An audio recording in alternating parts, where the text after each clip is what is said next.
Bonsoir à tous, ravi de vous retrouver dans ce nouveau numéro du journal. Nous sommes le samedi 24 février, voici les titres.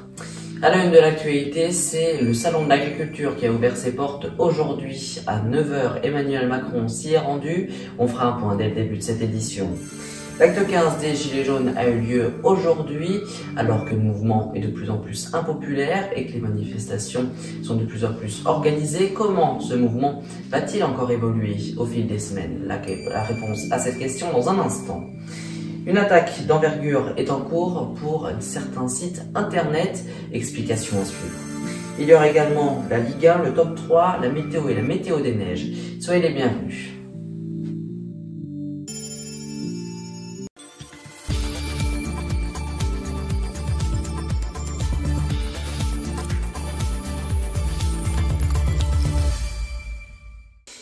On commence ce journal avec Emmanuel Macron qui s'est rendu à l'ouverture du salon de l'agriculture. Il y était dès 9 h. L'année dernière, il y avait passé 12 h. Il a fait un discours également sur l'Europe après avoir rencontré 500 jeunes agriculteurs. Il a ensuite déambulé dans les allées du salon. Éric Drouet, lui, voulait se rapprocher, je cite, du président de la République, Éric Drouet, qui est l'un des leaders des Gilets jaunes. Et il y avait également 4 ministres avec Emmanuel Macron. C'est encore un nouveau samedi de mobilisation qui s'achève pour les Gilets jaunes, le 15e depuis le 17 novembre dernier. Des rassemblements dans les grandes villes ont eu lieu. À Paris, ils étaient prévus. À Clermont-Ferrand également, où il y a eu des interpellations et des dégradations. À Lille également et à Bordeaux. Les Gilets jaunes qui ne lâchent rien, alors qu'un record d'impopularité a été battu encore cette semaine. La majorité des Français veulent que ce mouvement s'arrête. Et la mobilisation, elle, est en baisse, comme la semaine dernière. À noter que des débordements ont eu lieu. Une nouvelle fois, ils sont cependant plus petits que d'habitude. Et on note aussi que Amazon, le siège d'Amazon de Bordeaux a été bloqué. Il y a eu également des tracts qui ont été distribués et des ronds-points qui ont été bloqués. Voilà donc ce qu'on pouvait dire sur ce mouvement des Gilets jaunes, acte 15. Un autre sujet à présent avec cette attaque informatique mondiale. L'organisme en charge de distribuer les adresses des sites a alerté hier soir qu'une grande attaque massive visait de nombreux sites afin de modifier leurs adresses de liens et de pouvoir les contrôler. Ces attaques qui se multiplient, il n'y a pas vraiment de solution et les symptômes de ces sites impactés peuvent être des bugs de plusieurs heures, voire plusieurs jours.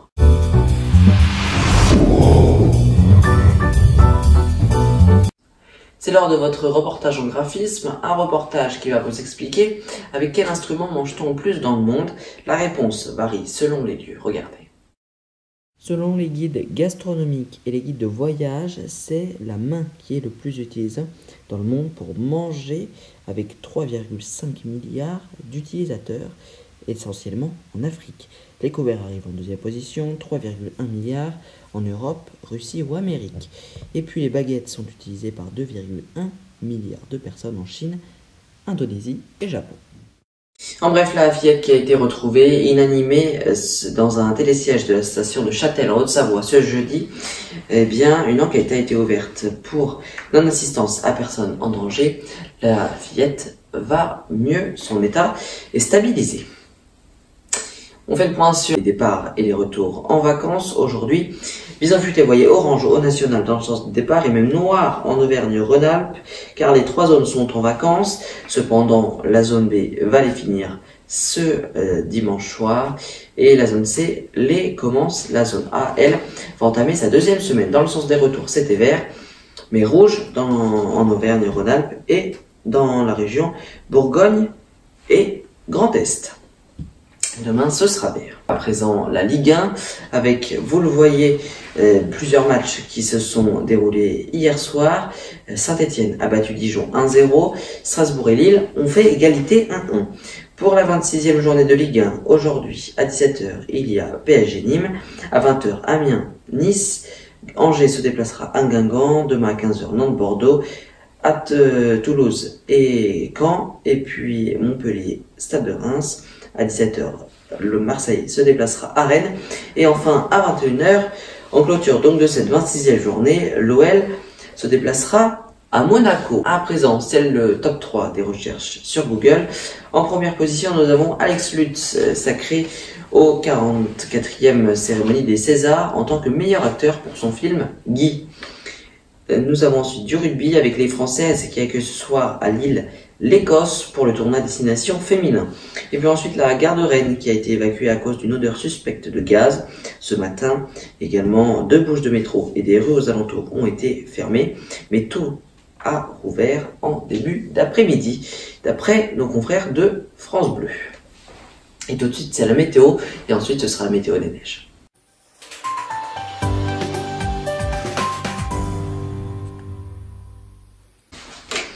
Vous l'avez sans doute constaté, cette semaine, il a fait très beau avec des températures quasiment printanières.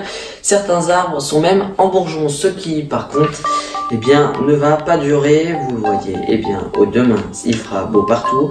Mais par contre, à partir de jeudi de la semaine prochaine, la pluie sera de mise partout dans le pays. Les températures seront en baisse. Cependant, jusqu'à jeudi, vous pourrez profiter d'un très beau soleil.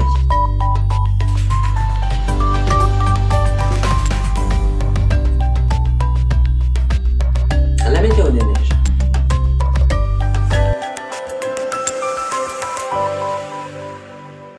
Et comme on vient de le voir, le soleil est de mise depuis plus d'une semaine avec des températures en hausse et même en montagne, ce qui a pour conséquence de faire fondre la neige.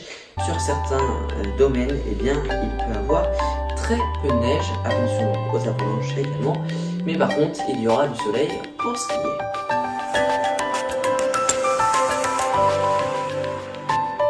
C'est la fin de cette émission, merci de l'avoir suivi. N'hésitez pas à consulter notre compte Twitter pour avoir l'information 24h sur 24, 7 jours sur 7.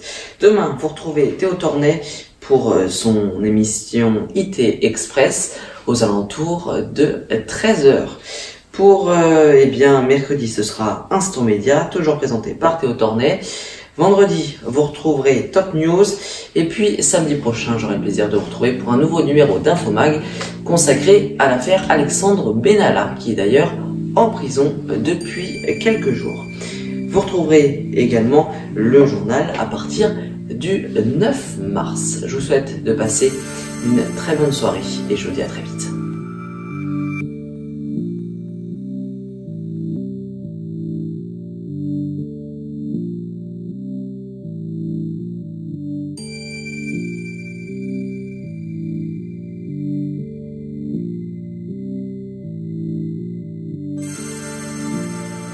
Vous aimez le journalisme ou l'audiovisuel? Venez postuler pour intégrer le groupe Info TV.